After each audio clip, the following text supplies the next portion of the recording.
Sino nga ba si Ramon Magsaysay? Si Ramon Magsaysay ay isa sa mga pinakapopular at pinakamamahal na Pangulo ng Pilipinas.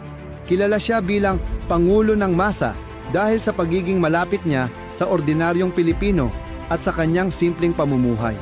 Ipinanganak siya noong Agosto 31, 1907 sa Iba, Zambales. Bago pumasok sa politika, naging mekanik siya at kalaunan ay naging sundalo noong ikalawang digmaang pandaigdig. Doon niya ipinakita ang kanyang tapang at disiplina. Pagkatapos ng digmaan, pumasok siya sa gobyerno at naging kalihim ng tanggulang pambansa, Defense Secretary. Isa sa kanyang mga naging malaking ambag ay ang paglaban sa mga rebelde at pagpapanumbalik ng kapayapaan sa bansa sa pamamagitan ng mas makataong paraan. Sa kanyang pamumuno, binigyang halaga niya ang serbisyo sa tao.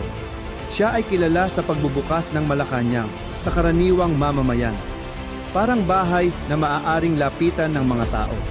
Noong 1953, siya ay nahalal bilang Pangulo ng Pilipinas.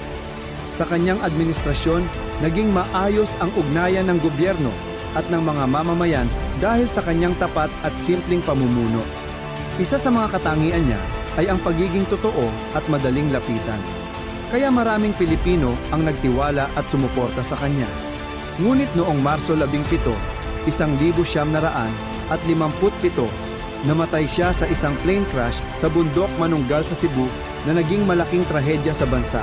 Hanggang ngayon, si Ramon Magsaysay ay itinuturing na simbolo ng tunay na serbisyo publiko, kababaang loob, at lideratong para sa masa.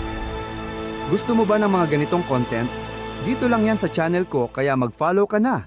Salamat mga ka-aha!